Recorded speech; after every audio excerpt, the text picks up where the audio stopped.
You think it's murder? I mean, clearly it's murder.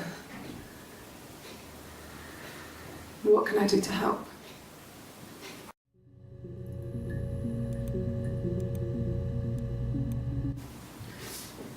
Yeah, that's me.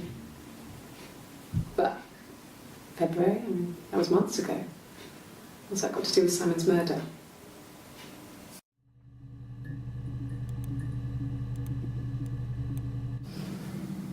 I didn't murder Simon. You've got it wrong. You've got the wrong person.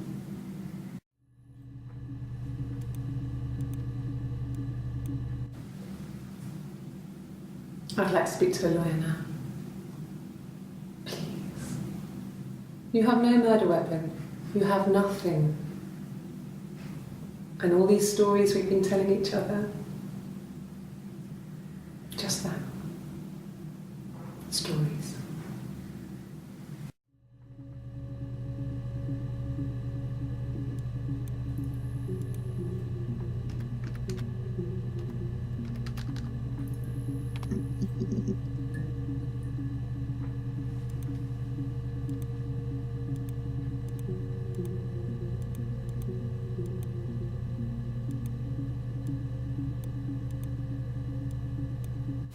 At the time they said it was poison, food poisoning. I mean, I felt so guilty. If I'd still been at home, maybe I could have done something. I didn't.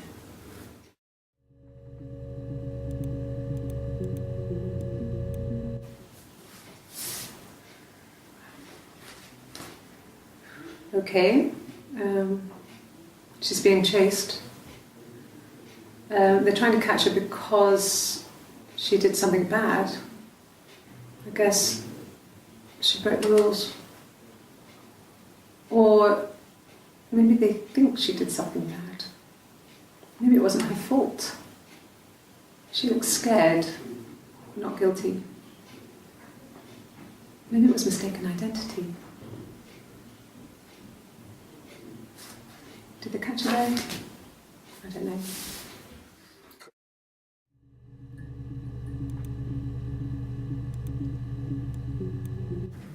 Yes. I thought about telling Hannah.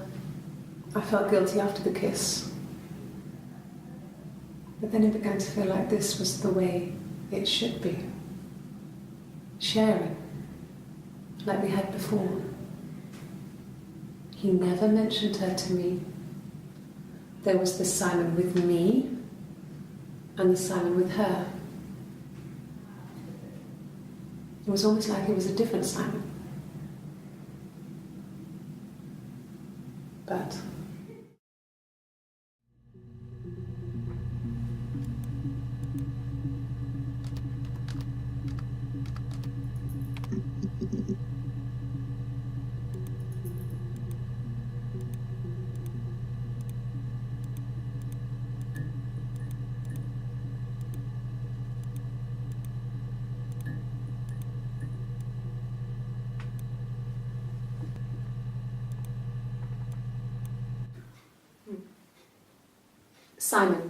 Simon Smith.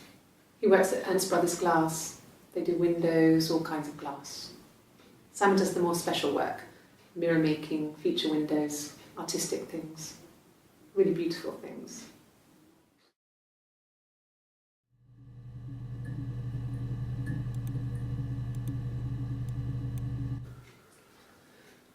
Simon is 6 foot, darkish blonde hair, average build. He's clean shaven. If his beard grows, it goes ginger, so he shaves it. I mean, not that there's anything wrong with ginger hair. I bought a photo. They said a spring photo. This was taken last year on holiday in Rome. It's the best one I have.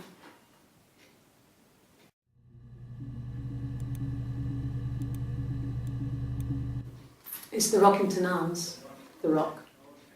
It's run by a nice couple, Peter and Susan. There's some other regulars there that Simon likes to drink with, and the barmaid they're having sometimes, Helen. Peter said Simon had been in and had a few drinks.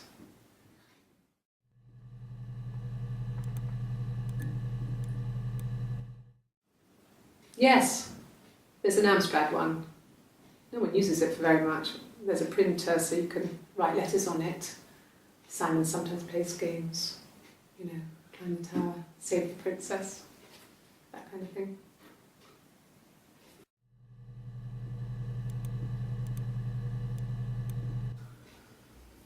Simon isn't the type to run off or do anything crazy.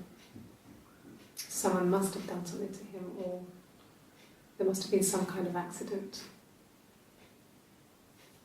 So what do we do next?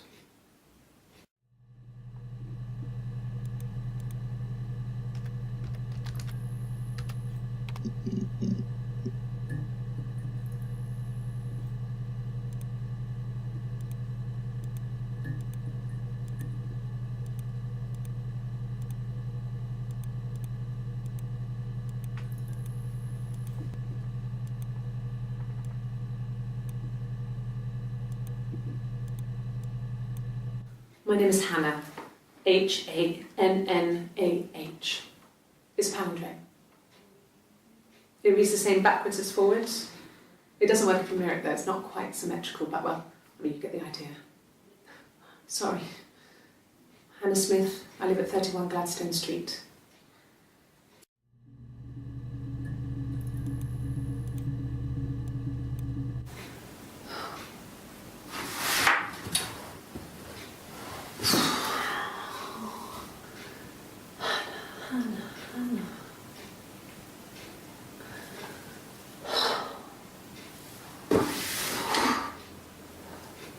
What are you doing talking about Eve?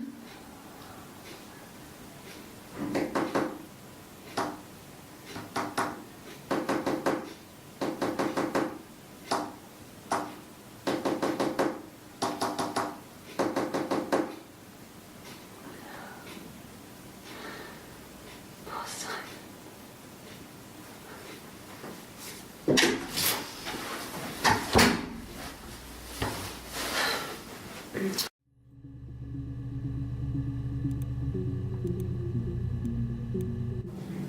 Yes, my name is Hannah Smith. Oh, shit. Sorry.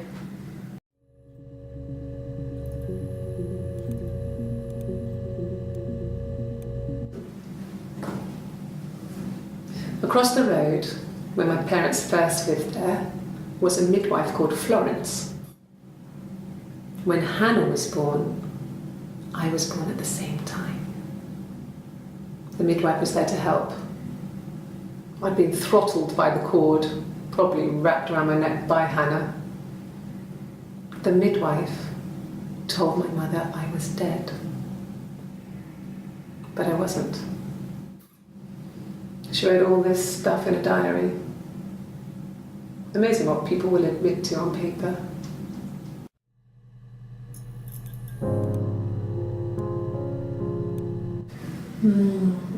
She recognised me from the window. She told me to come inside, and she hid me. They had made the attic into a place where Hannah could play. There was a dollhouse. She hid me up there. No one else ever went into the attic. It was her place.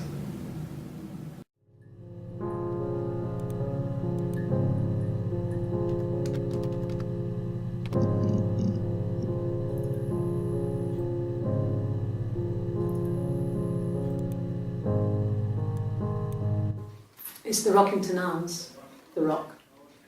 It's run by a nice couple, Peter and Susan. There's some other regulars there that Simon likes to drink with, and the barmaid they're having sometimes, Helen. Peter said Simon had been in and had a few drinks.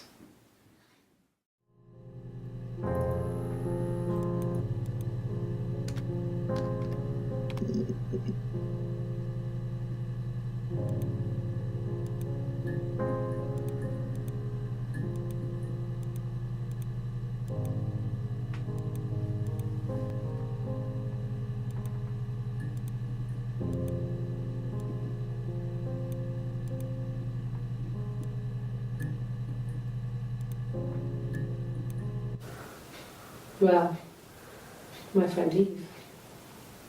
I mean, she was a friend from when I was a kid, and she was always more popular with the boys, and I used to hate her for it. I mean, really hate her sometimes.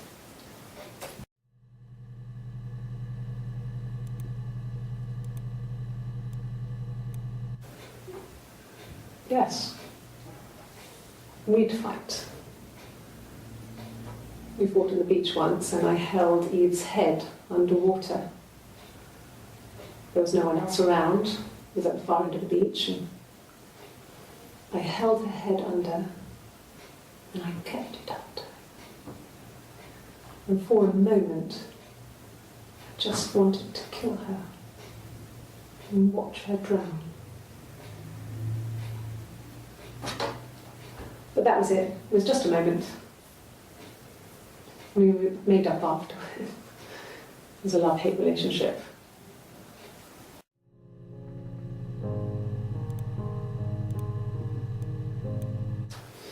A police station. Yeah. When I was young, we ran away on my birthday. Bob Dylan was playing in London, and we thought we could break into his tour bus and have him take us with him. The taxi driver we paid to drop us off. I mean, we'd saved money, pinched a bit here and there to pay for the fare. He was suspicious because we were so young, so he told the police. So they came and picked us up and took me back to Portsmouth. My mum picked me up from the station. But I blamed everything on my friend Eve, so my parents let me off.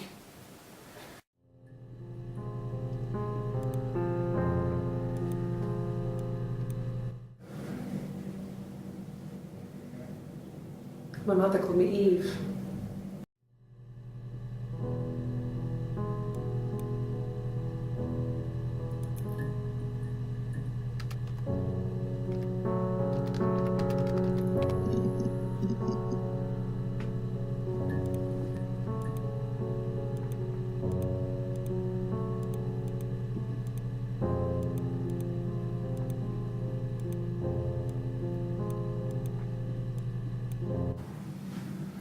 Florence took me home with her. Mother hadn't been expecting twins and had a healthy baby. I guess she was just happy for Florence to clean up. Take away the evidence that this was anything but a happy occasion.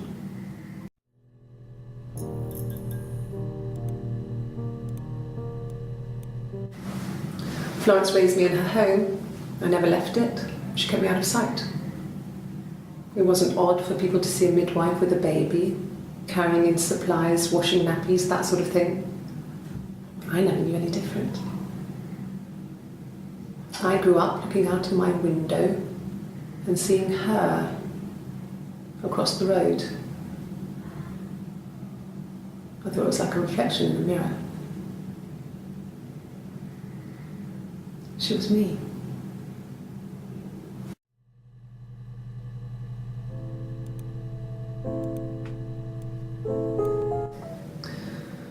Florence was a warm, kind person, but she was broken, I guess. When I found her diary, I also found a biscuit tin with other stuff in it, older papers, letters, that kind of thing.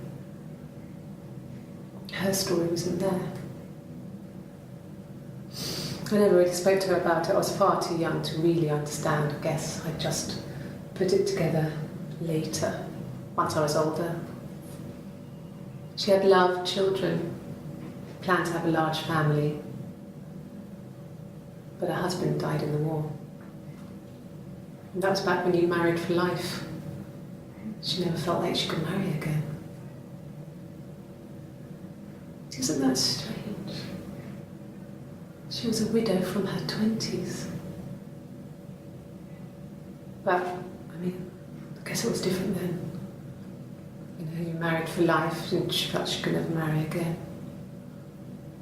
I guess it was harder, a war widow. One of the dead. I don't know, maybe there was more to it than that. I don't really know.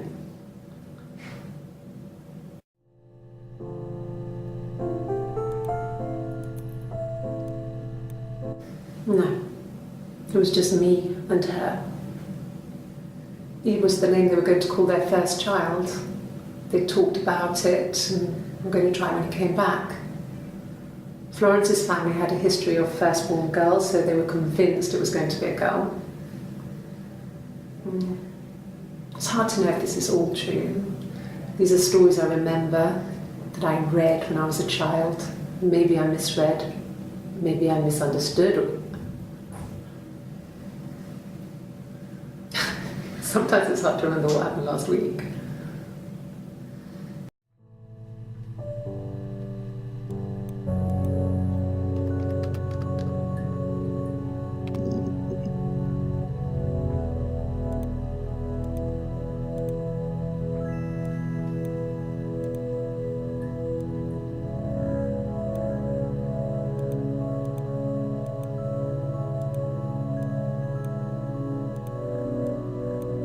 No, he doesn't keep a diary.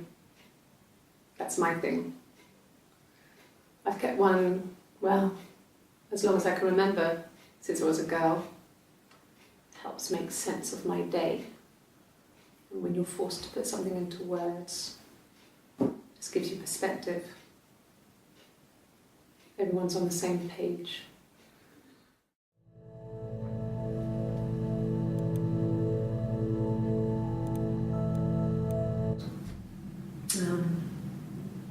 When I was 8, Mother died. She slipped down the stairs. It was an accident. I had read a diary at that point and I knew she wasn't my real mother. So I burned the diary that day and I left. Walked out and across the street.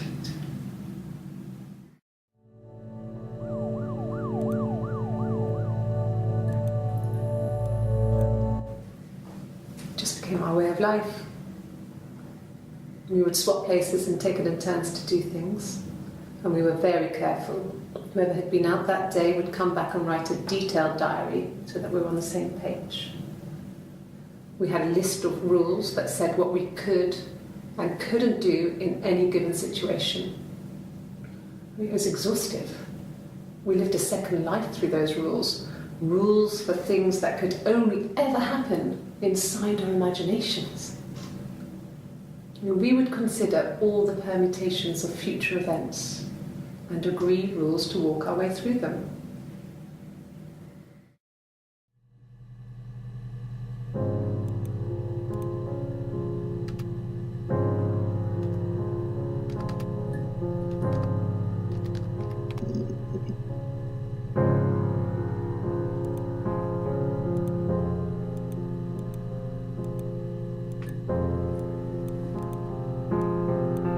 Really? Okay. Here's the rest. Oh, they laid a body on the dock to dry. Oh, the wind and the rain, till a fiddler with a fiddle came walking by. Oh, the dreadful wind and rain. And he made a fiddle bow of her long hair. Oh, the wind and the rain. Yes, he made a fiddle bow of her long blonde hair. Oh, the dreadful wind and rain. And he made fiddle pegs of her finger bows. Oh, the wind and the rain. Yes, he made fiddle pegs from her finger bows. Oh, the dreadful wind and rain. And he made a fiddle out of her breastbone. Oh, the wind and rain. The sound could pierce a heart of stone. Oh, the dreadful wind and rain. But the only tune that the fiddle could play was, oh, the wind and the rain. Yes, the only tune that the fiddle could play was, oh, the dreadful wind and rain.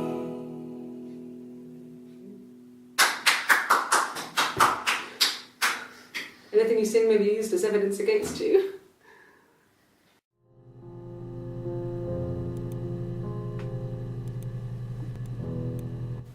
Rehearsed? You ask me the same question, you'll get the same answer. Is that your evidence? Of course I thought about what happened then. It's all I've thought about. My husband is dead.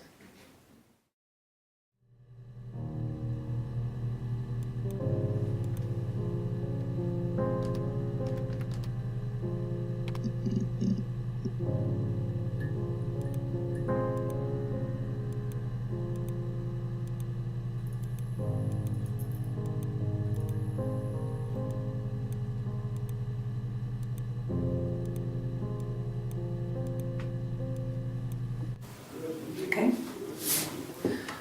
There's a girl and she's staring out of the window. She's sad. She's trapped. She's here. She's looking out the window because her mother won't let her out.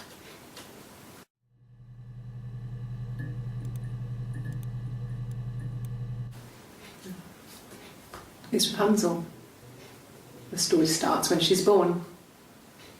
Mother Gothel, a witch, takes Rapunzel from her parents and keeps her locked up in this tower. Rapunzel gets pregnant by the prince, and Mother Gothel is furious, so she cuts off her hair and throws it. Actually, her hair's already short here, so that's already happened. So she throws her into the wilderness, and Rapunzel is reunited with the prince, who's blind, but she kills him with her tears, and so it's a happy ending. Is that too much?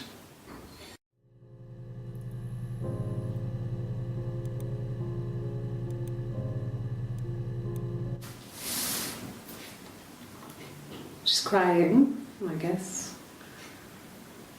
She's sad because she thought she saw her husband with another woman. But it's okay, because she finds out it wasn't her husband, it was his brother. And so it's fine.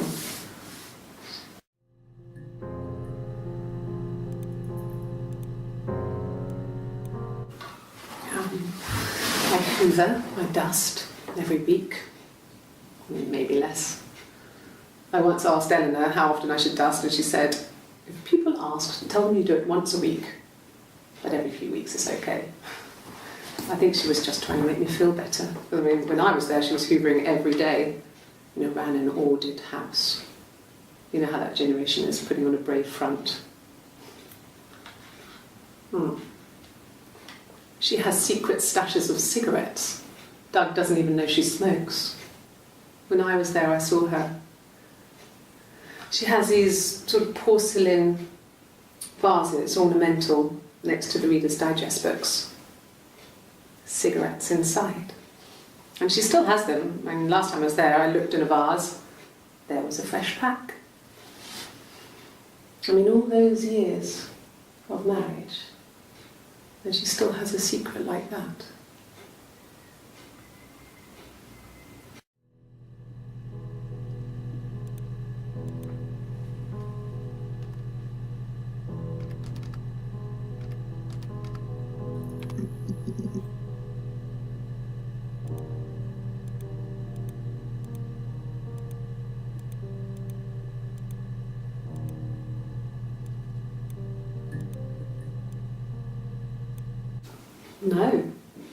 No, Simon didn't play guitar. He wasn't very musical. He liked to listen, but he was tone deaf.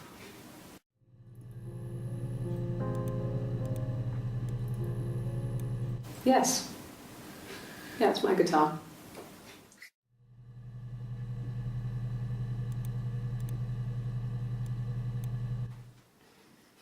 You want me to play something? I'm not the world's greatest guitar player. Okay. Probably needs tuning. No, it's okay. How about a traditional ballad?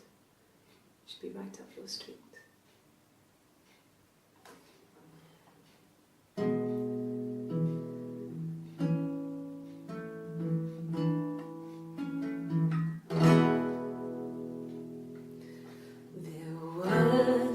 Sisters came walking by the sea. Oh, the wind and the rain. The eldest one pushed the other one in. Oh, the dreadful wind and rain. See, they both had a love for the captain's son. Oh, the wind and the rain, but he only cared for the youngest one. Oh, the dreadful wind and rain. Oh, the eldest envied her sister fair. Oh, the wind and the rain, with a pretty little face and her long blonde hair. Oh, the dreadful wind and rain. She pushed her in and held her down. Oh, the wind and the rain watched her as she slowly drowned. Oh, the dreadful wind and rain. Oh, she floated up and she floated down. Oh, the wind and the rain floated till a ship came by. Oh, the dreadful wind.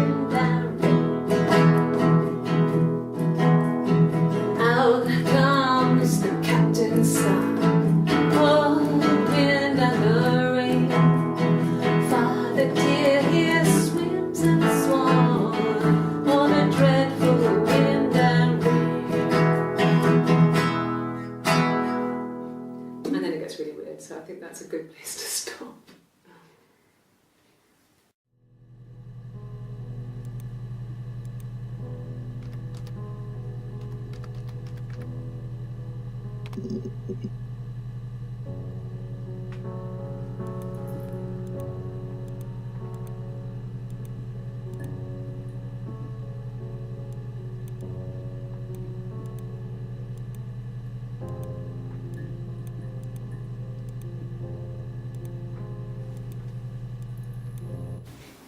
I haven't been into work. I guess I've just been waiting, ready to hear from you, hear from my husband.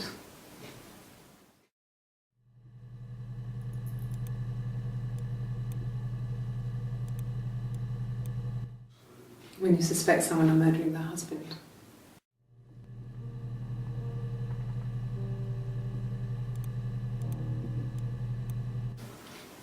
I thought it maybe sound suspicious. It's not a normal thing to do, to drive to the other end of the country. I wanted to keep it simple. I I know it was stupid not to tell you everything. Saying I spent the night in Glasgow when my husband went missing, I thought it would, distract you from what was important. It's different now. Now he's...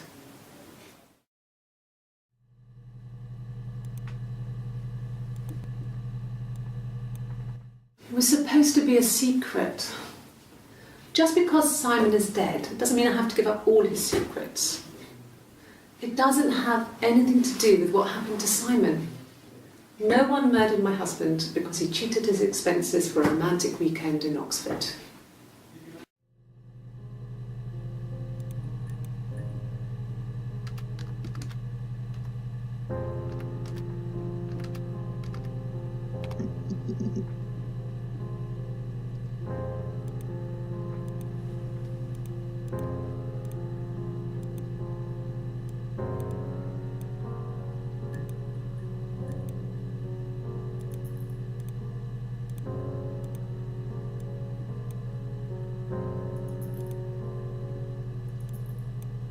Yeah, I've been round to Doug and Eleanor's and they're very worried. I feel sorry for them.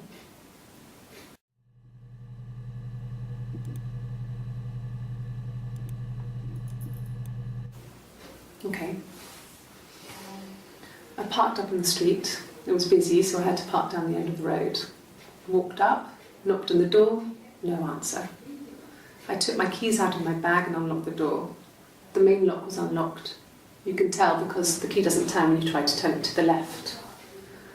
I walked in. Simon's coat wasn't on the peg. I couldn't see his shoes in the shoe rack. I shouted out. I walked straight into the kitchen because he usually sits in there to have a cup of tea and read his paper, but he wasn't there. I touched the kettle. It was cold. I looked quickly in the living room. Nothing. So I walked upstairs to the bedroom and he wasn't there. I didn't search for him because it was pretty clear he wasn't there. I had a shower. The phone rang whilst I was in the shower. I didn't answer it. I think it was Eric. Then I was just exhausted. So I lay down on the bed and I fell asleep, though I didn't mean to. I woke up a couple of hours later and I was surprised to see no one in the bed next to me. And then I remembered where I was and what had happened. That's when Eric called again. This time I spoke to him. Then I called Doug and Eleanor. And then I decided to come and see you. That enough?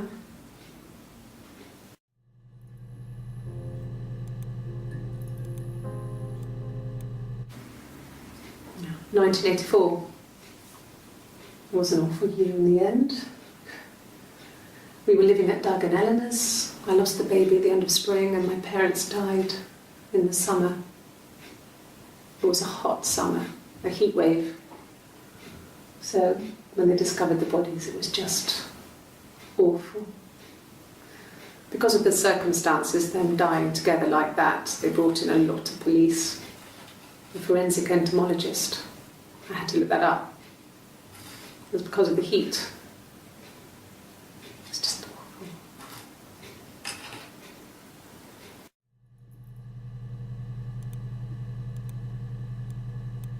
Yes. I speak with Eleanor at least once a day. Not that there's anything much to say. It's more just...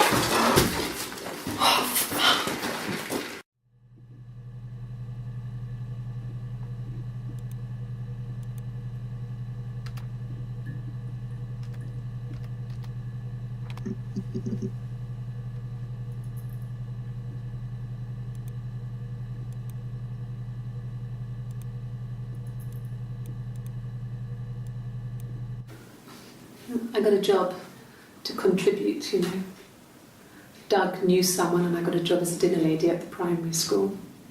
They said it didn't matter if I could cook or not, just don't poison the kids. So you see, it's always been complicated between me and Simon. It's never just been the two of us, there's always been pressure.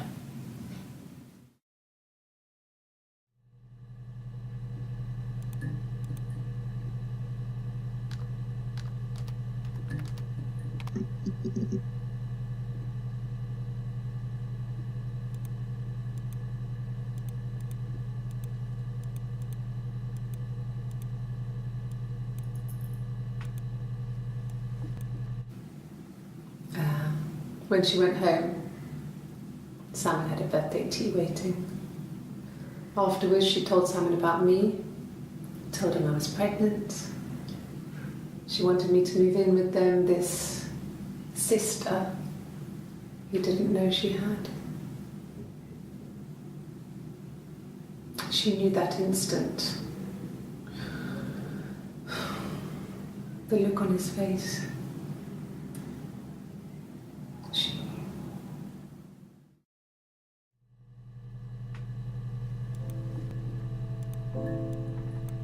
She sent him out the house, kicked him out, called me up, crying, and I went round. I guess I had a feeling I could hear something was wrong in her voice, but I wasn't sure what it was. She called me sister on the phone. She never calls me that.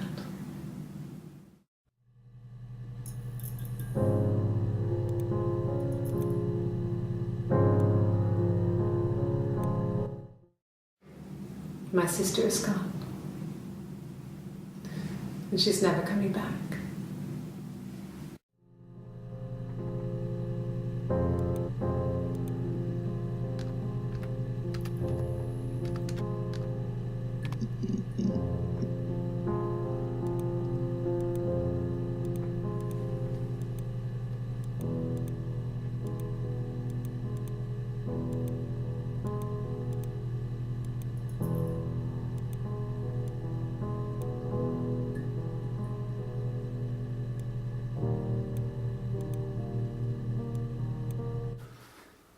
So, it was Friday evening, we had an argument, he left. On Saturday he didn't come back, I waited all day. He was supposed to go help Eric out with something on the Saturday afternoon, they had a job, he didn't show. So Eric was ringing on the phone. I checked at the Rock, that's our local. They said they'd seen him on the Friday night but not since. He still wasn't back this morning, it just isn't like him at all. Still not back by dinner time. It's getting dark again, so I decided to come and see you. His parents haven't heard anything either.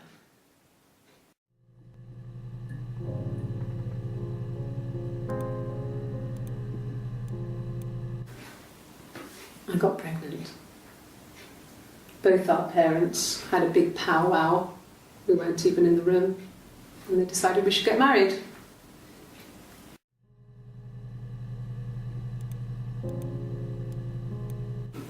No, I lost the baby. I had a miscarriage at 8 months.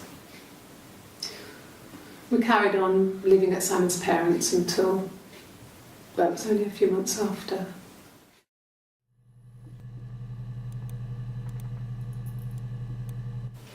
Then my parents died.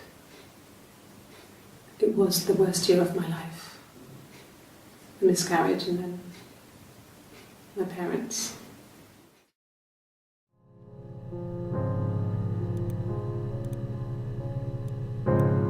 Yes, I inherited it from my parents, so it made sense to move back, me and Simon. Felt like going back to old ways before the pregnancy. Reminded me of being a girl, a dollhouse in the attic, old things.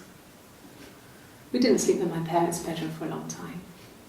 We decorated it as soon as we moved in, but it was another year before we started sleeping there.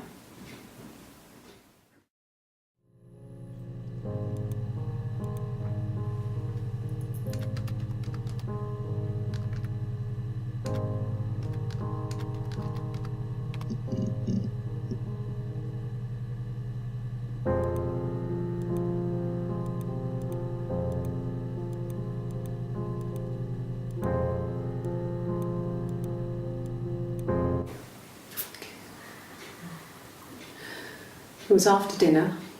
I'd spoken to Sam's parents on the phone. I looked up for an early night and I suddenly had this thought. I think it was something his mum had said. She'd been speaking about old stuff, sad stuff, about when we lived there, about the baby. There's some boxes in the cellar, nursery stuff we never needed, and I never had the heart to throw out. I suddenly remembered that when I'd looked down there the week before, those boxes, that pile was in the wrong place. I went cold all over. I went down there with a torch and went straight to the back, and that's when I saw the bin bags. Pulled them open, saw the body. I screamed, and that's when I called the police.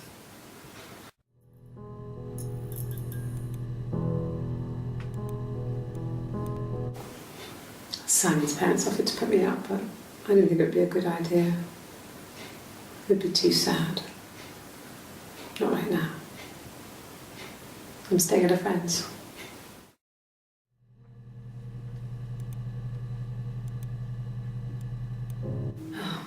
Okay. I parked up on the street. It was busy, so I parked down the end of the road.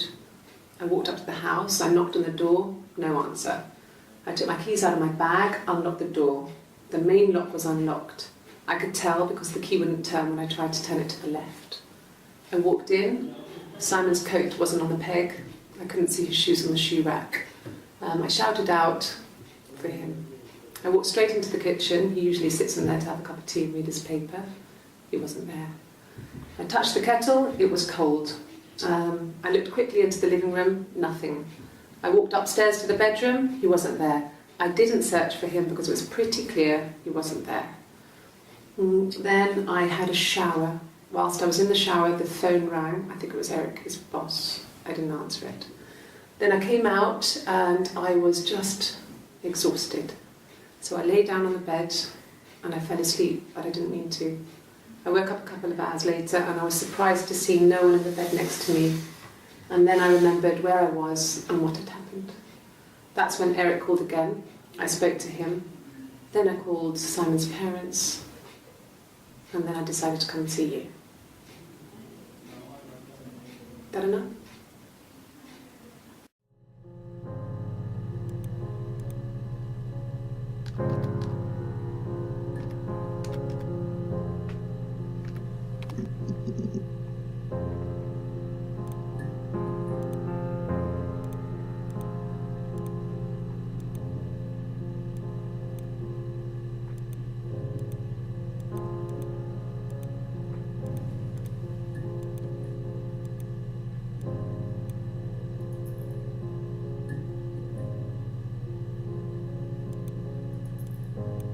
I got in the car and I drove. And just kept driving north. Just kept going, just wanted to get as far away as I could. When I finally stopped, I was all the way up in Glasgow. I was so tired. I just had to sleep.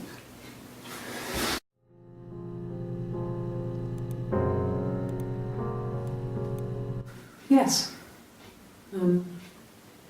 I got to Glasgow, I was exhausted, so I pulled over and slept in the car. I woke up because a rubbish truck went past. I got some petrol, bought a coffee and a pastry, tried calling someone from the payphone, and then headed back.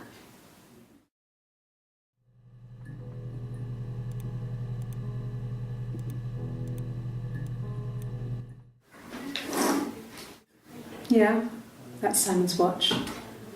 It was a gift from Eric. He got it this year. It was a wedding anniversary gift. Steel. It would have been Diane who chose it. She has really nice taste. That time, you must eliminate me. I was in Glasgow then.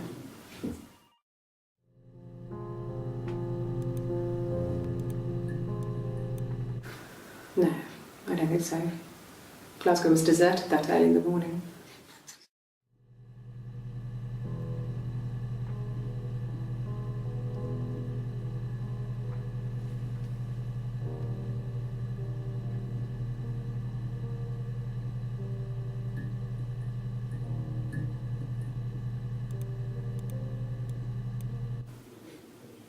When I arrived in Glasgow, I was exhausted. The streets were empty.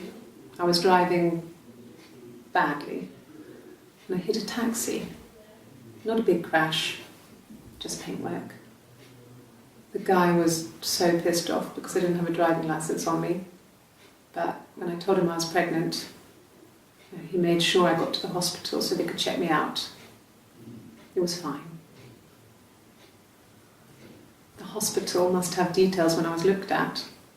There's a scratch on the car.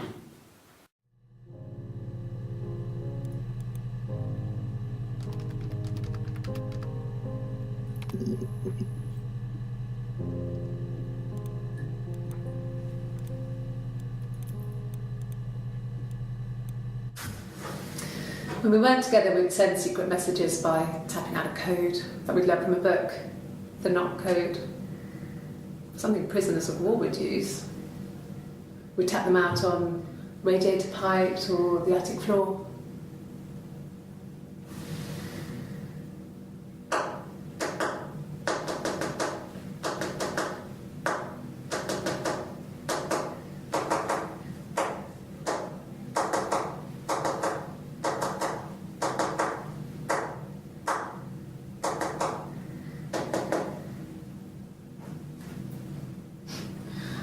Dad thought we had mice, but they couldn't find any. Bought a cat anyway.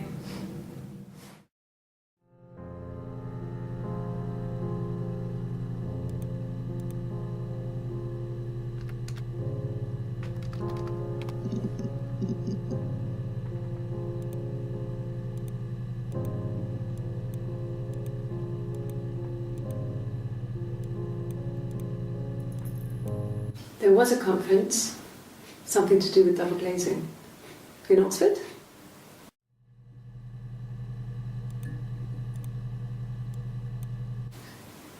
Are you sure? What would he be doing in Oxford if there was no conference? I remember calling him. He said it was boring and he spent most of the time at the bar.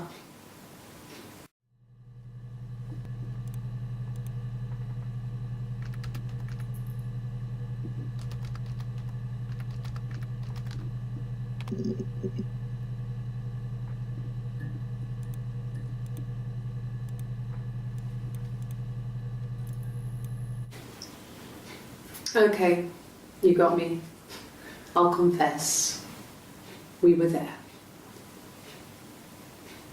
It was a dirty weekend. Simon was going to expense it, pretend it was a business trip. I used a made-up name. We stayed at the hotel, had room service, didn't leave the room, had a great view of the river, and you could hear the church bells. Like you said, it was very romantic.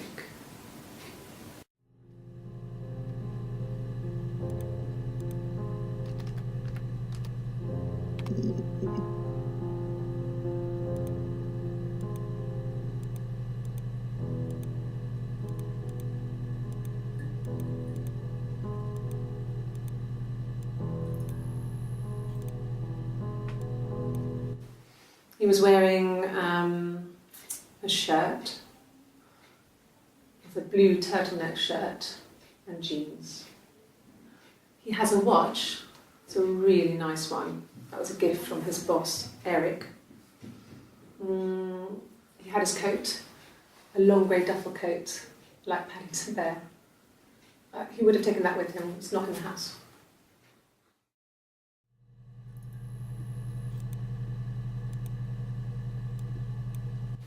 Yes, there's a car that we share, a Cavalier, and a van he uses for work. It's owned by Eric, but we look after it. Both of them are there now, parked in the street. I'm not sure about the keys for the van. I can look for you when I get back.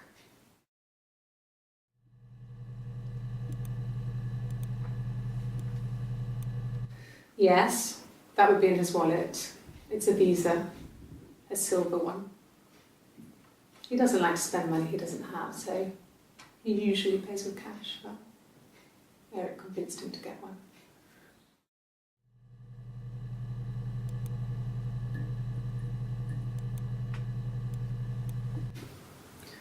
Eric was like an uncle to him. They were pretty close. They spent a lot of time with each other, especially when they have to go to conferences. Have you met his wife, Diane?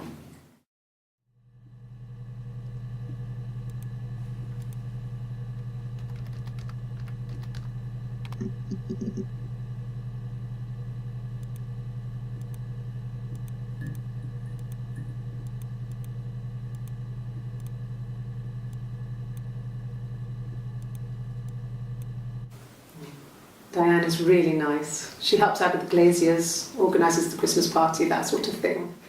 They have 2 kids, really sweet kids. She used to look out for me when I worked there.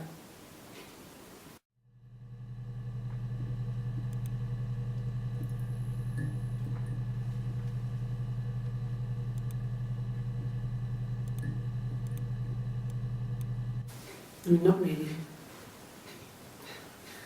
He would go to the pub. He had his drinking buddies there, but no one ever really came back to the house. Sometimes Eric, his boss, and his wife would come over for dinner. That would be us returning the favour. Diane is a really good cook, into her trendy ingredients. And the last time Simon cooked something off MasterChef, he got the recipe off Ceefax, and I did my Lloyd Grossman bit, commenting from the sidelines. I had to find fennel from the supermarket. Have you ever eaten fennel?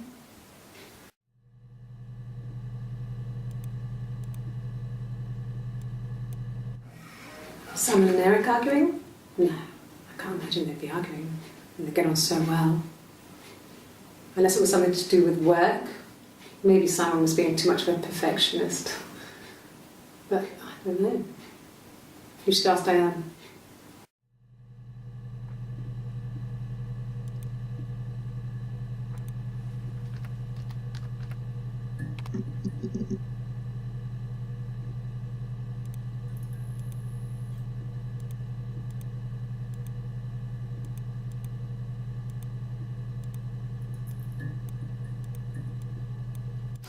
We spent the wedding night in a hotel in Brighton. It would have been too much to do more. We were saving for the baby. It was wonderful to be in a hotel, away from home, just alone together. Since then, we've always tried to get away for our holiday.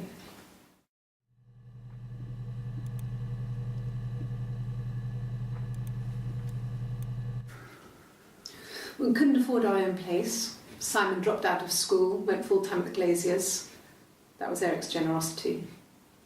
We moved in with his mum and dad. They had a spare room for us and the baby, if it came. It was a nice change, time to myself, living there for those months, full of hope.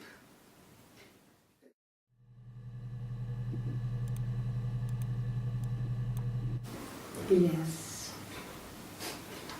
It was a shock to him. I mean, we never thought it was possible. I don't know what I hadn't decided whether to keep the baby.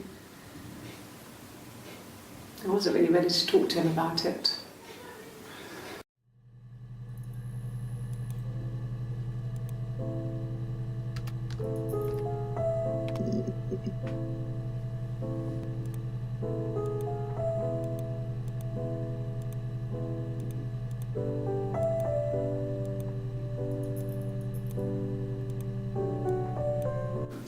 Yeah, when I was at school. I worked part-time in the front shop. It was sort of an extended family thing. My dad used to work there, my mum worked there before I was born. I took care of paperwork, filing, typing out invoices, that kind of thing. It was a good job for a girl back then. I didn't work a till or anything though. I was quite shy, so I wouldn't have liked to have worked a till.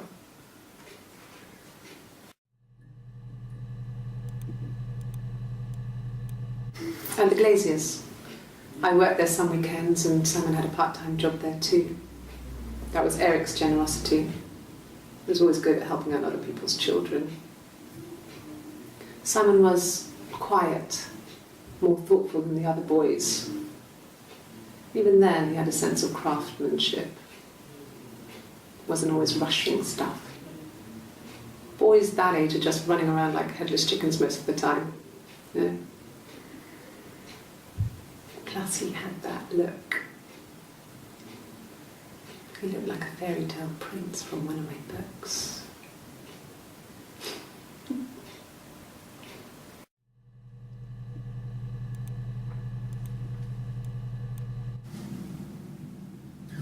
Hannah had a miscarriage. This was late in the pregnancy and it left her infertile.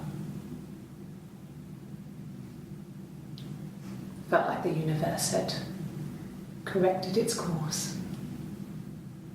We were aligned again.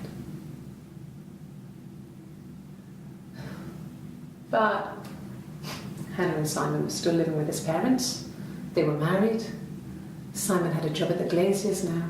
Eric had given him a full-time position after he left school. And then...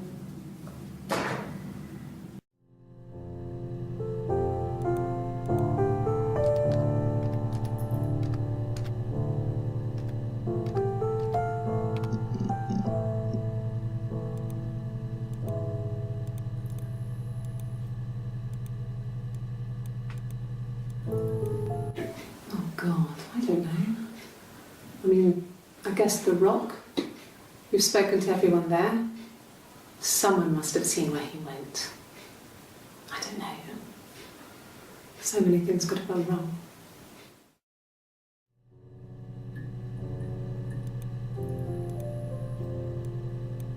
No, no one has been in the last few weeks. We had a plumber come in 3-4 weeks ago. Someone Simon knew from the Rock.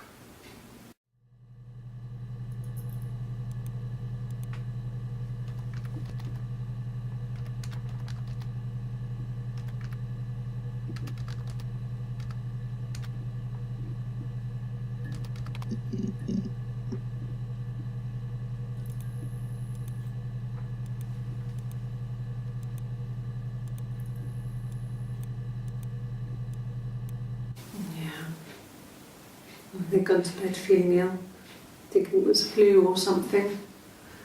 The neighbour called me, I had to use my key to let them in. We found them dead in their bed. And they'd been there for days, no one had noticed. Just awful. It was so soon after my miscarriage, the worst year of my life. I'd been so happy to get married, and after that it was just like, fuck.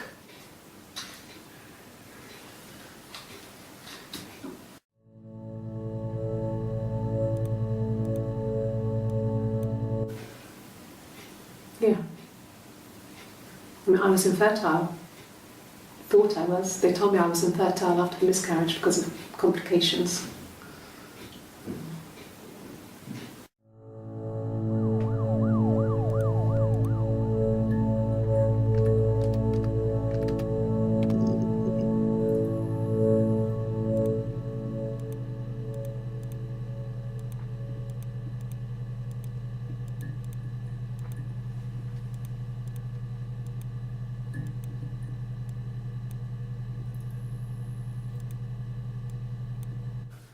There's married couple stuff, a stupid argument, nothing specific.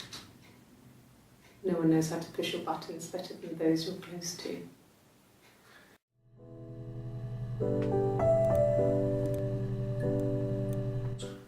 He has a wallet, a huge, silly thing, leather, real leather, I think.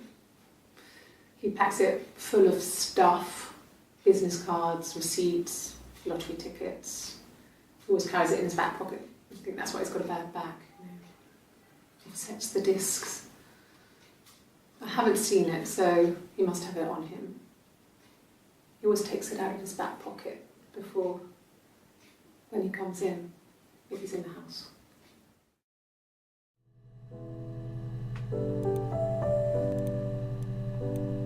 Sure, I think.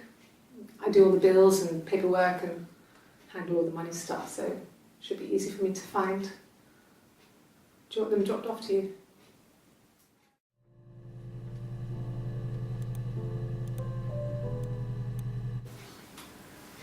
When you've been married for 10 years, stuff accumulates.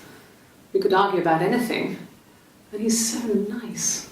That doesn't help. He tries to smooth things over, and that just makes it worse. We're both passive-aggressive, so we never normally argue directly about anything.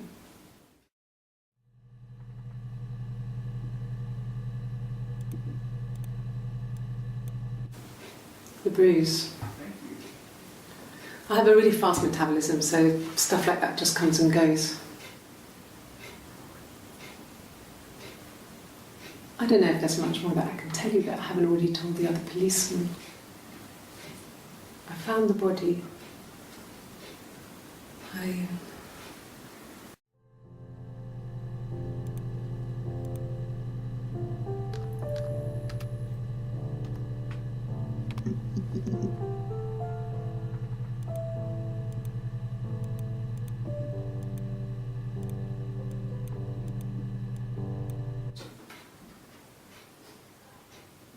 His body did not real. And his throat. It looked like his throat had been cut.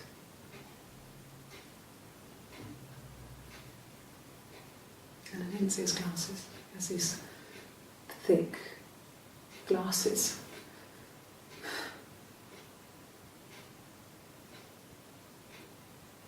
He doesn't always wear.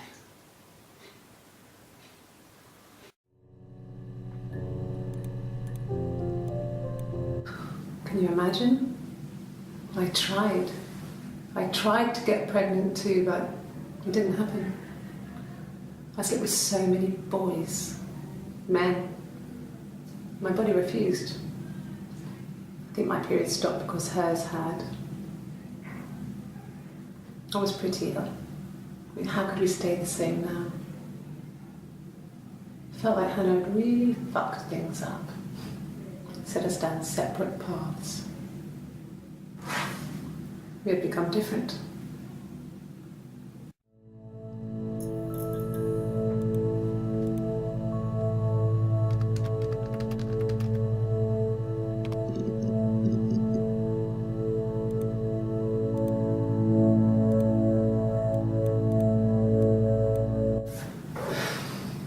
I think it was that time, the first time at the house, in his bed, that I got pregnant. Amazing, right? This fucking magic sperm. And they say lightning doesn't strike twice. I didn't tell him. I missed 3 periods. I had pretty irregular periods anyway, but 3. I had always thought we were infertile. Both of us. I didn't tell him. Just waited. Hannah and I were meeting for our birthday, and I told her because I thought she would be happy for us both. I think she was.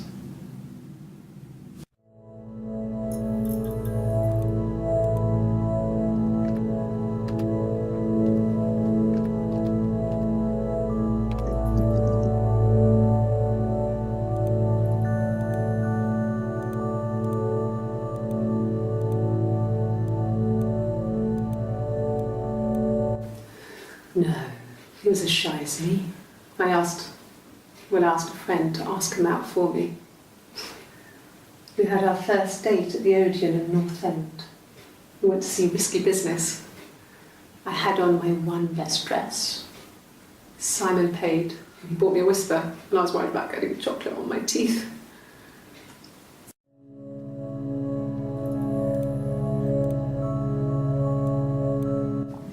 Mum and Dad had never had any reason to notice. They were always busy. If Hannah was eating a lot, they didn't mind. She didn't put on any weight. That girl has a healthy appetite. If they heard us talking in the attic, they just thought it was Hannah playing one of her games, and that Eve was our imaginary friend. Once, she was already up and dressed and ready to go to school, and I snuck down for a piss. Mum saw me in my underwear and she went mad. Get dressed this instant! So I ducked into our bedroom And seconds later, out came Hannah, dressed and ready. My mum was amazed.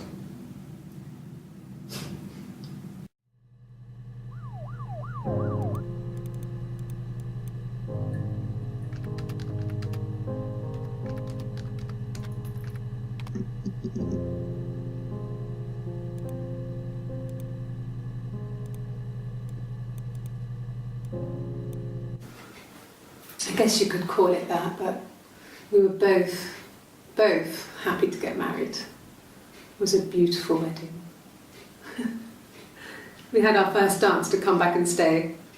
I'm not sure if that's a good wedding song, but I loved it. I chose it. I mean, it was genuinely our first dance. We'd never danced together before. It was probably awful to watch, but I enjoyed it. It felt like it was just me and Simon for that moment. Just the two of us.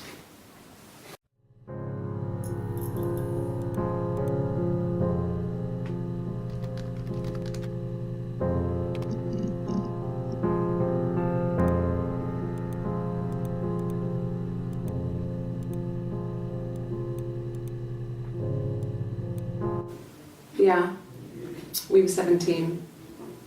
It was a nice wedding, people said. Simon looked very handsome in the photos. His parents paid for everything, but he's an only child, so it was important to them. It was what they called a shotgun wedding, but if you looked at the photos, you couldn't tell. The dress was beautiful. It looked like Princess Diana's. The train wasn't quite as long, though. There's a great photo of the bridesmaid helping to carry it out of the car.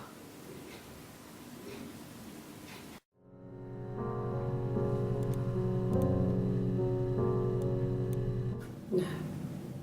The parents decided there would be a wedding. And after the wedding, Hannah moved in with his parents.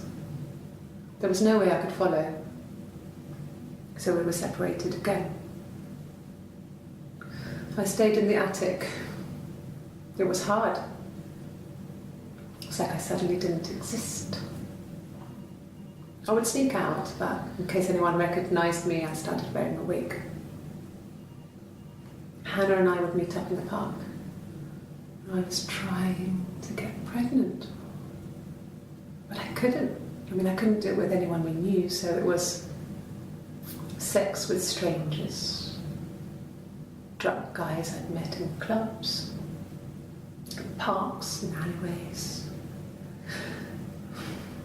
I was 17. It felt like I was being punished. But it was Hannah who had betrayed us.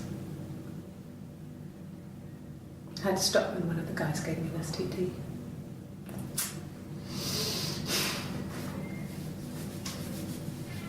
When we met up, it was disturbing. For the first time, my reflection, she didn't look like me. She was fatter, flushed. If anything, I was getting skinnier. I found it hard to look sometimes. We talked about what to do. Was it time to become our own people? I mean, that seemed like the right thing to do, but neither of us wanted it. We agreed that her and Simon would get their own place as soon as possible, and then I could move in. And that was the plan.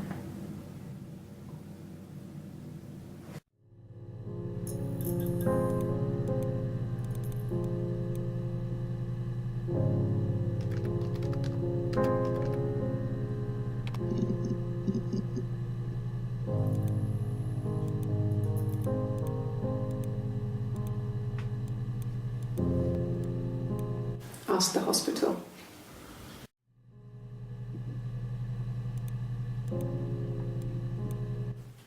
I don't see how it's hard. We've established I was in Glasgow when he was killed. You've spoken with the hospital.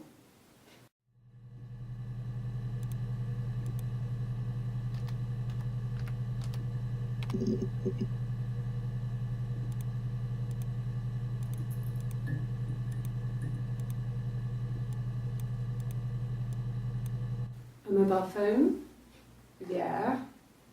Well, they have one for the glaziers, but it's only for work. I can't remember the number. Oh, it's in the kitchen. I saw it plugged into its charging cradle.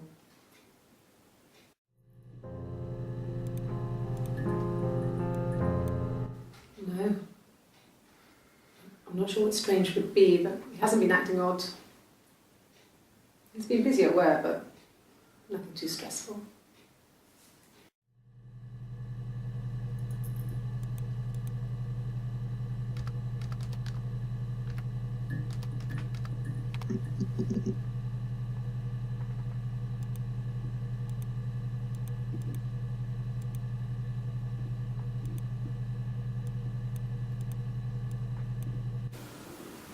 I did.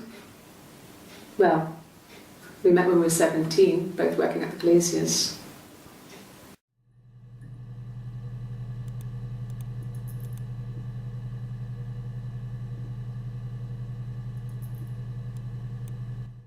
No, everyone loved Simon. He's a glazier, he doesn't have much money. I don't know. I don't know.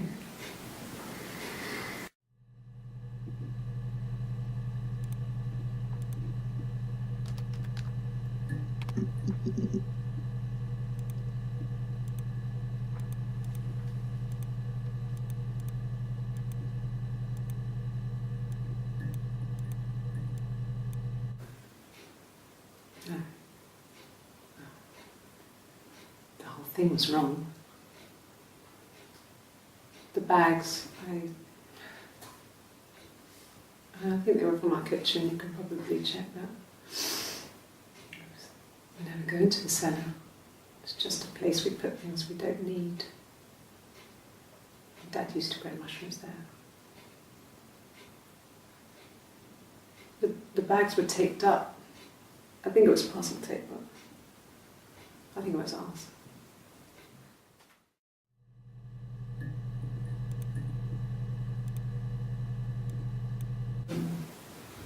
No, they were shut. Most of the windows are really hard to open anyway. They're stifling in summer. They were painted over by my dad. Could have left a door open accidentally. Or there's a cat flap in the back door.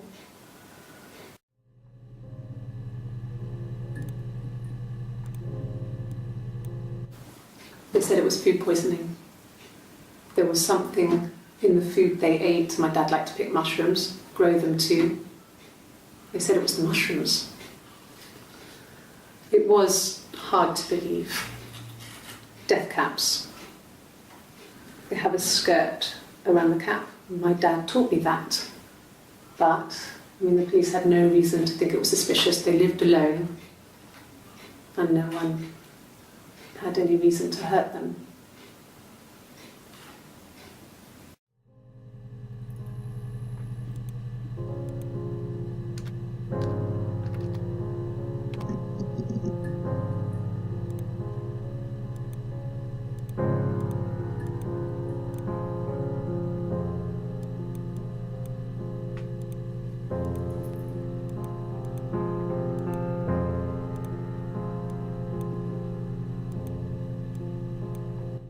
Suicide? No. He would never do anything like that. He is not the kind of person to do anything like that. To hurt himself? No.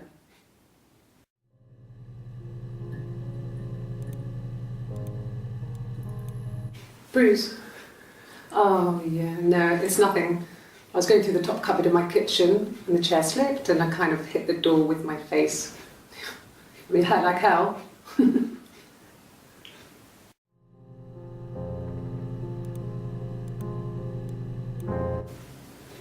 I don't know.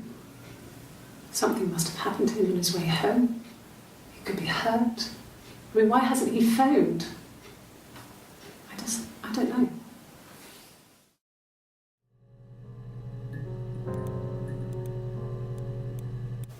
Hurt someone? Yes. But everyone thinks that from time to time, right? You just want to lash out.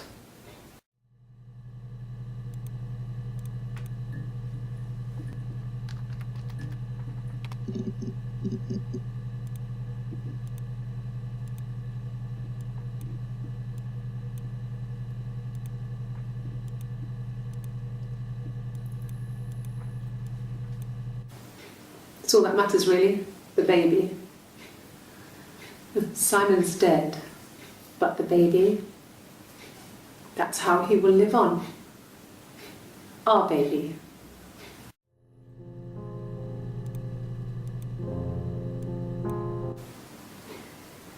You're reaching here. And I don't know why. No, I've never cheated on anyone. I've never taken anything from anyone. Simon's dead. But I have my baby to care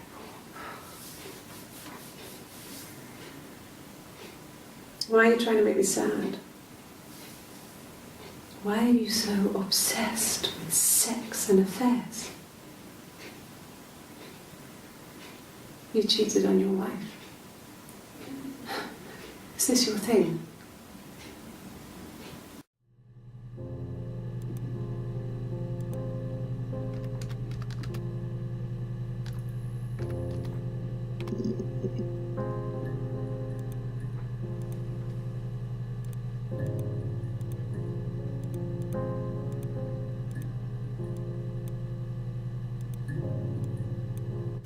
So, our sex life is probably fairly average for a couple after 10 years of marriage.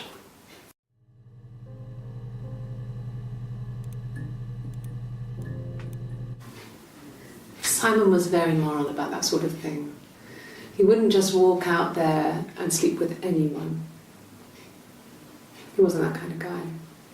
He took his marriage very seriously.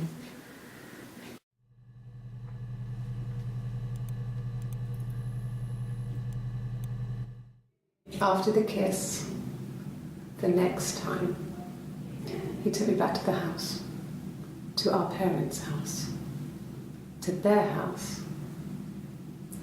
So, it was definitely him.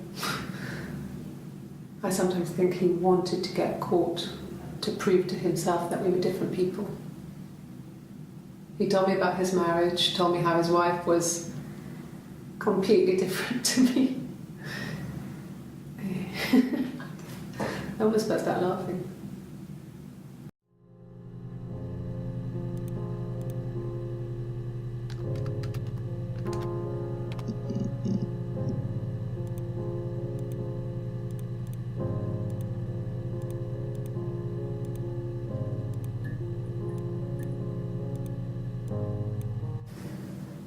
If one of us got hurt, the other one would have to be hurt too.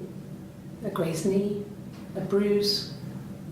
When I lost my tooth first, we had to pull out Hannah's to match. Once, I slept with a boy who was seeing another girl. The girlfriend came up to Hannah the next day and punched her in the face, gave her a huge black eye. That night, she had to do the same to me. But she almost went too far.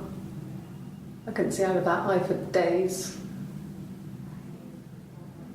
She snapped a frozen piece up for me from the kitchen. So much of our bodies was synchronised anyway. We started our period on the same day, all our childhood diseases, stomach bugs, nits.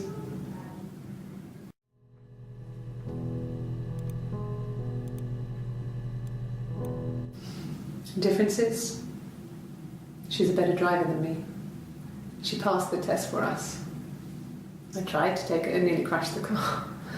Learned that you can't rely on confidence to get you through everything.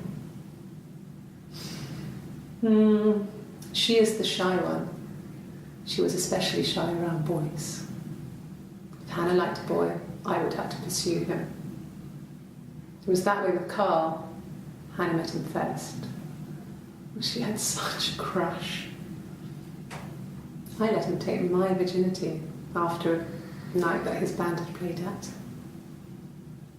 It got difficult. When I was with Carl, we would have sex, but Hannah couldn't let him see she was a virgin. She had lots of excuses. After a while, we decided that I should take Hannah's virginity. It's not that different to a bruise, pulling a tooth, a graze. We used a hairbrush. After that, we took it in turns, though. I was always the one who seduced the boys. Until Simon.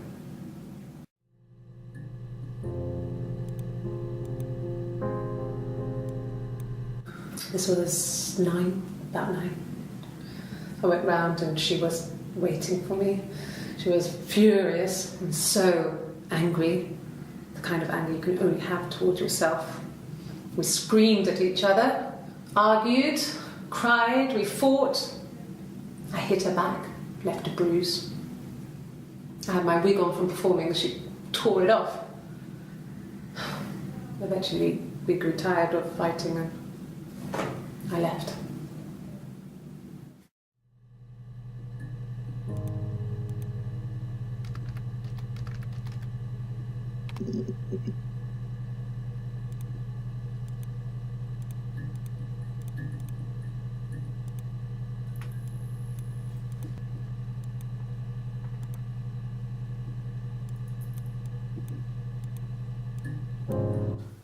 No, he doesn't have any tattoos. He has a scar down here near his stomach, past his hip. Cut himself with some glass. That was before, a long time ago. He looks just like the photo. He's not got his glasses on here though. He takes them off for the camera. But he needs them to see properly, you know. He has to read a newspaper or a menu in a restaurant. Not book so much, or watching TV. He likes TV.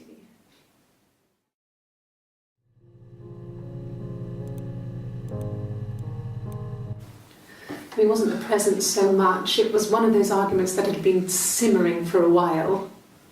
The present was a mirror, a nice mirror. He'd engraved the glass, the kind of mirror a princess would have in a story. He made it specially for me.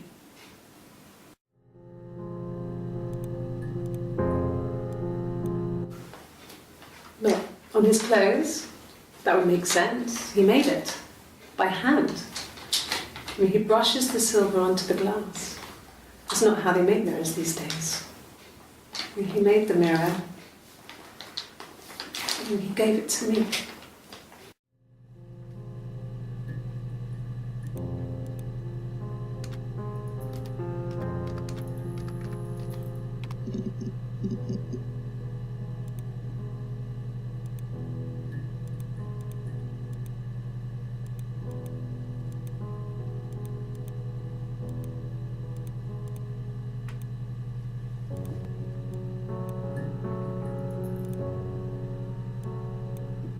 Yes, that's my birthday.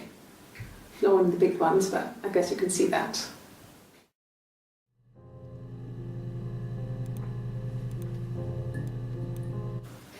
It was my birthday, like you said.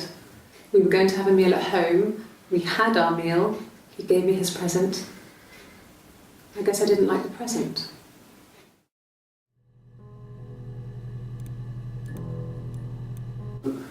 No. Well, yes. He found out on my birthday. I told him I was pregnant.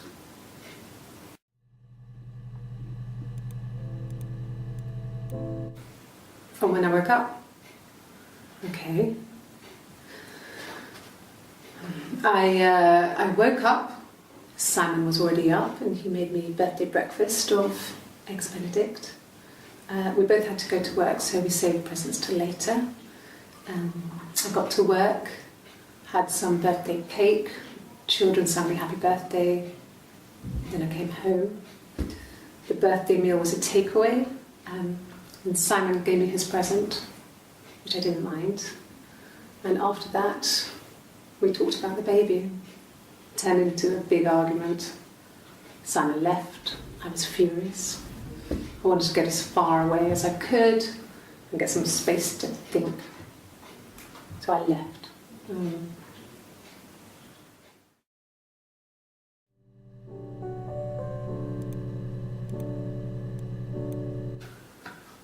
A week or so ago. It would have been the Saturday before my birthday. You know, I get like that on the weekends, have a lie-in, then want to get up and blitz the house.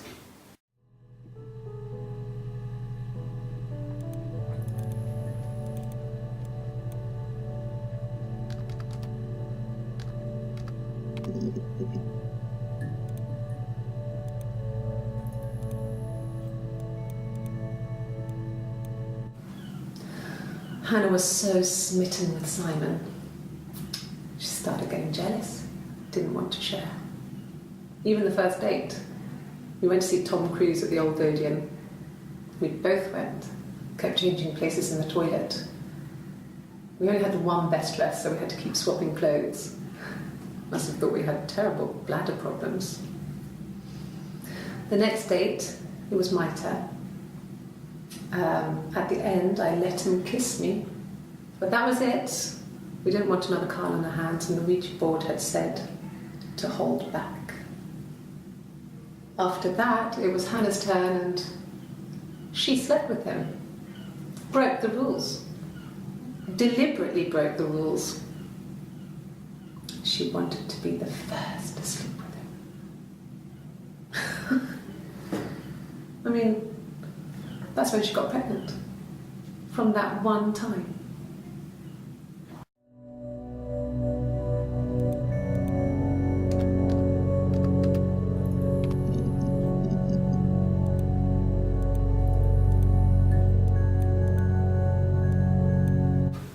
When will the police let me back in the house? And they let me take a bag of clothes with me, but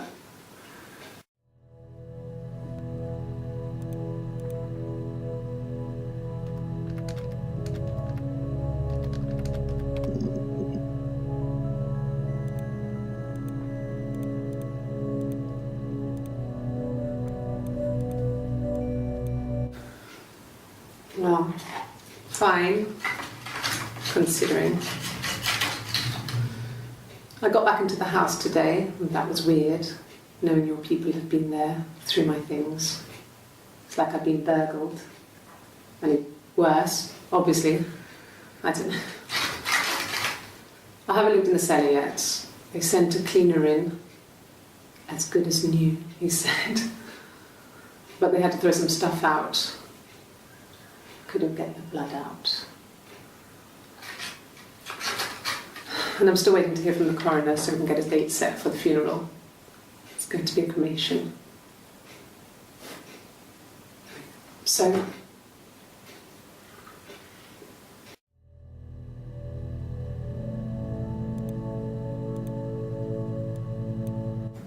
it happened very quickly.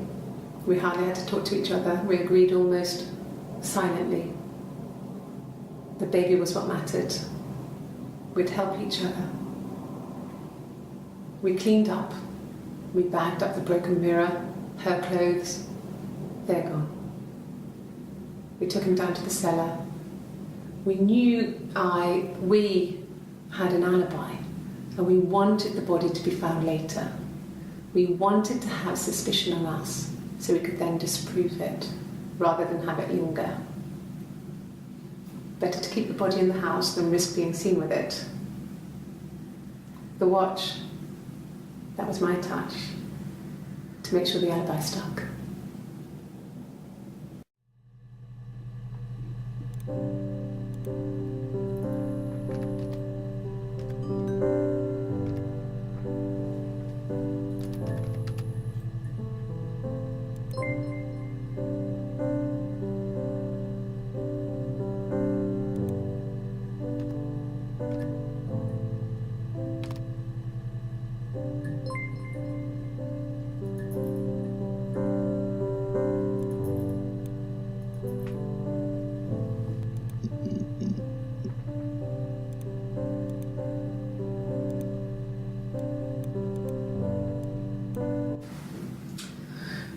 I was living in the attic.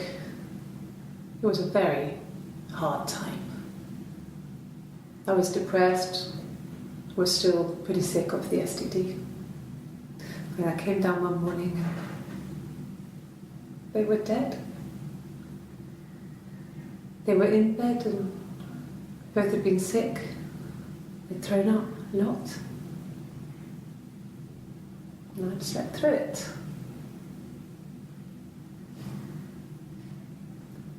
The police said it was the mushrooms they ate. Dad was a mushroom expert. I mean, he used to take us picking with him and he taught us how to recognise them. And there's no way he would have picked death caps.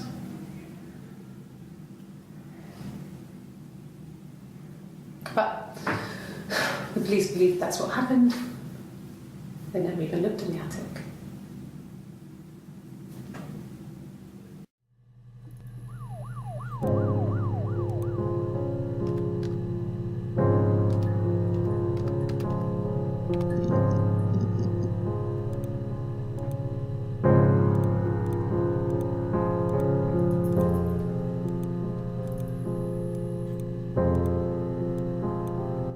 No, I have never been unfaithful. I've never cheated on Simon.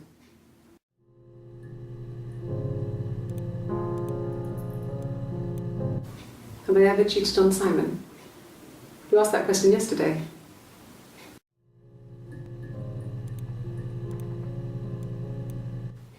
Simon never cheated on me.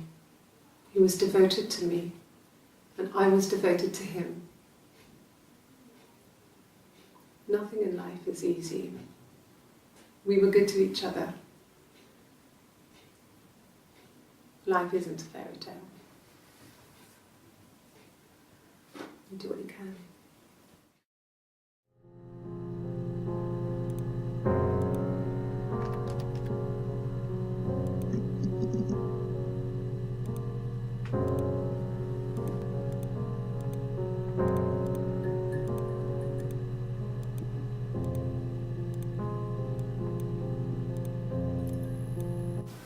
Really? You're going to ask me about my sex life? I mean, isn't that private?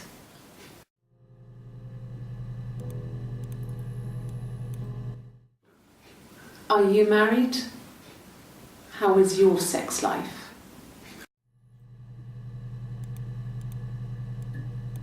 No! You're talking to the wrong person if you think I'm some kind of slut. If you think I'm the kind of person that would have had sex with all those guys.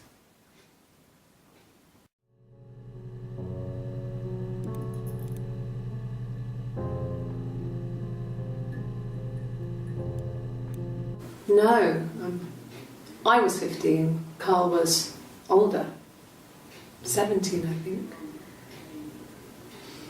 I was really into him, regardless of how he actually behaved. Lots of drunken teenage sex. We did it in a church once. It's stupid. So he got tired of us and we split up after about 6 months.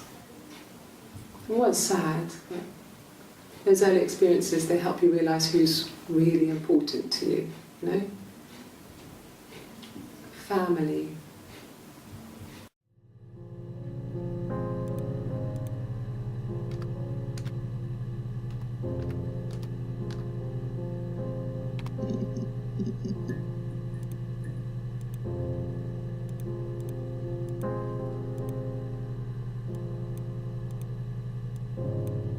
An affair. Simon wasn't having an affair.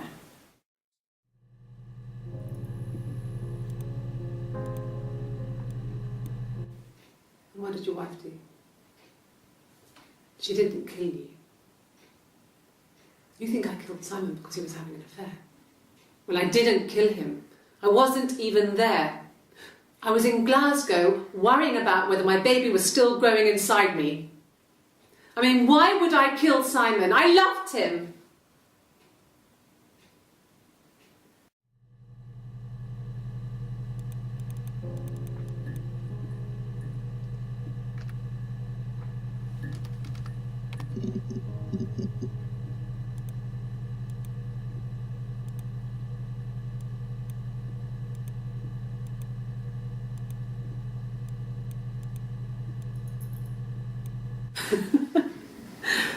Was he my first? No need to be so coy. No, he wasn't my first. That would have been Carl. He was a local boy in a band. He was a bit of a shit, but he was sexy. We were 15.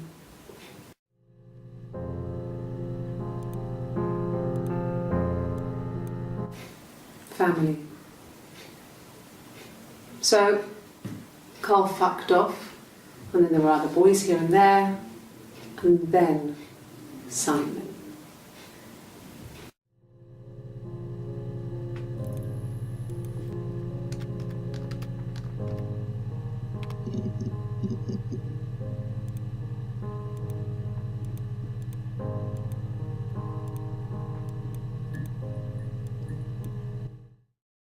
The mirror. I can't remember. I put it somewhere safe. Upstairs, I think. I haven't looked at it since.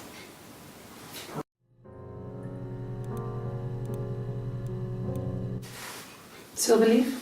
No. He normally silvers them properly. This mirror, it's supposed to look antique. The reflection isn't as good. It's the perfect mirror for someone who doesn't like to look at their own reflection.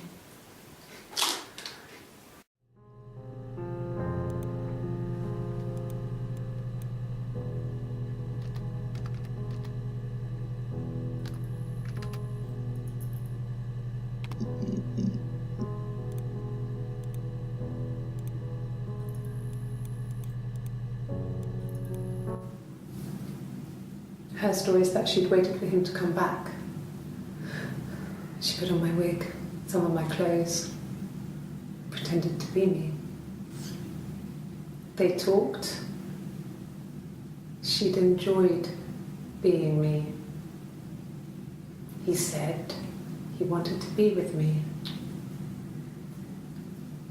Then he took out a present, another mirror, just like the one he'd given her earlier. That unique present. She went crazy, smashed the mirror. They argued, screamed. He hit her. So she grabbed a piece of the mirror and just swung it round. She cut his throat clean open. She'd only meant to scare him off.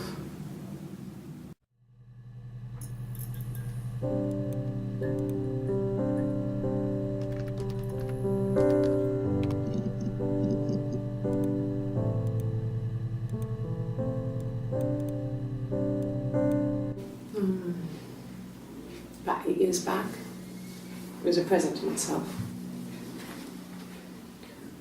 I shouldn't even be drinking coffee with the baby. It's been hard trying to give it up. I think they say you can have 1 cup.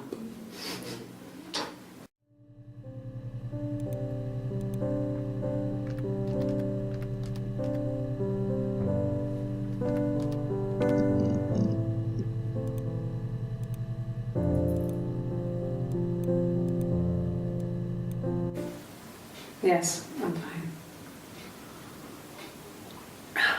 I won't be sick again. This happens some days. I'm pregnant. It's morning sickness.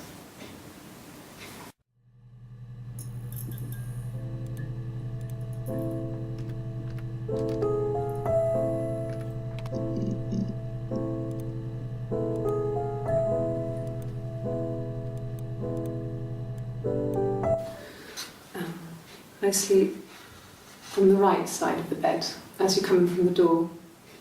You can tell because I have 2 pillows and he just has 1.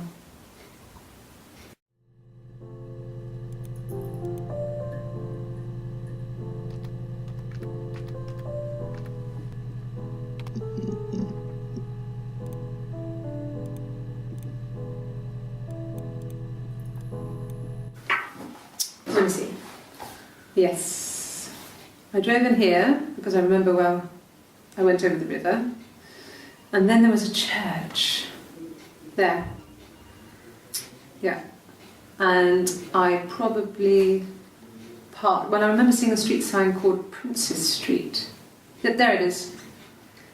Yeah, so I'm pretty sure it must be this one. There.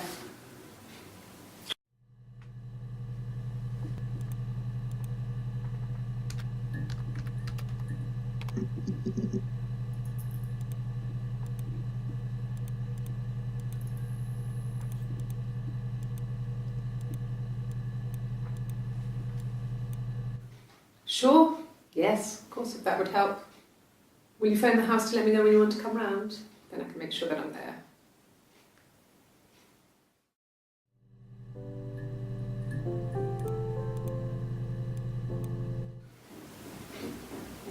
I wasn't in the house.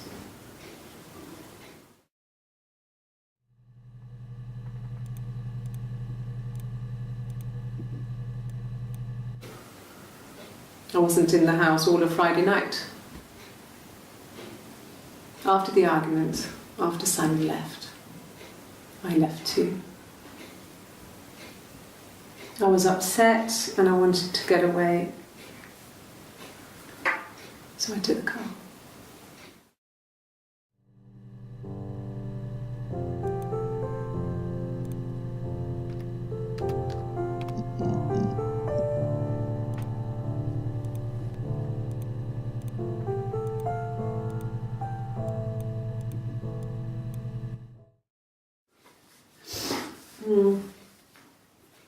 I left the next day, Saturday. I slept for a few hours in the car. When I woke up, I came straight back. Simon wasn't returning my calls and I wanted to try and make up. I got back to the house and Simon wasn't there. And excuse me. Is there a bin?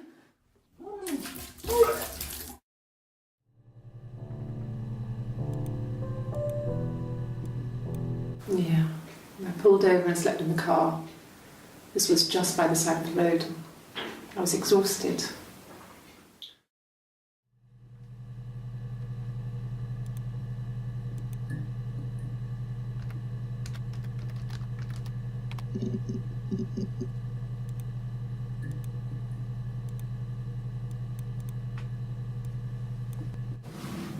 Yes, it was a cremation. For the best. We both wore black and had veils, so it was easy. And after the funeral, everyone came back to the house. Hannah served up sandwiches, and I stayed out of sight.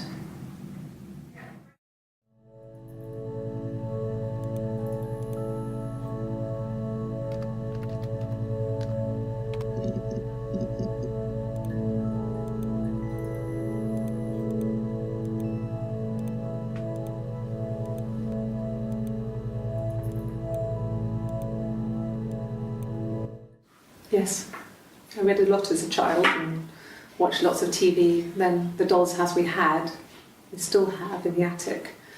It's kind of a fairy castle. We used to play out there and make up our own stories.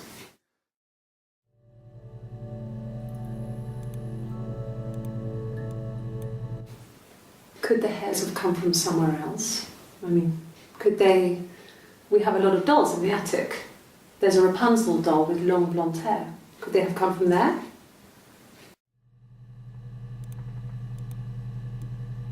Yeah. I'm not sure where the dollhouse came from. I don't know if it was given to them or they inherited it. I mean, they wouldn't have had the money to buy it. It was so huge.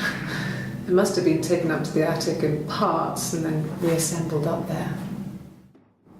It's a beautiful thing. Wallpaper to scale, little furniture, the lights work, mirrors, beds, big duvets and pillows. We spent hours and hours playing in it, invented all these characters and families who lived there. We wrote paperwork for them all, passports, diaries, and gave them all really elaborate stories. Once, a moth got trapped in there. We'd left a light on. It was making the most horrendous noise. We tried to kill it, but it was tough. We ended up crushing it under a copy of the Arabian Nights.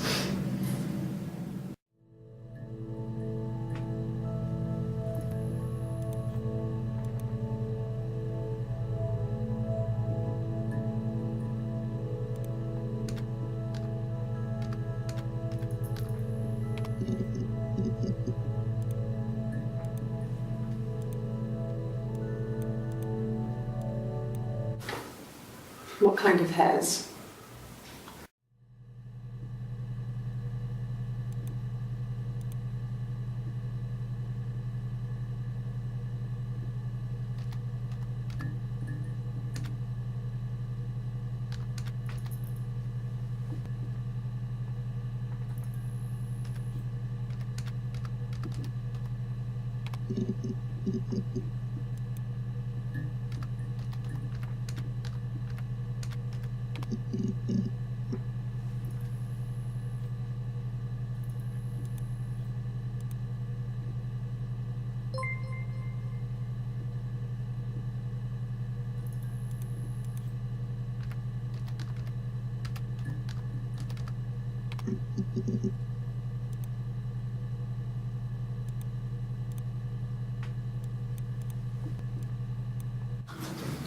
The legal stuff was completed very quickly. Hannah moved back in with Simon. Eric gave Simon the week off to help with the move. He decorated, modernised wallpaper curtains. Hannah insists the attic be left as it was, dollhouse and all. Simon never went up there.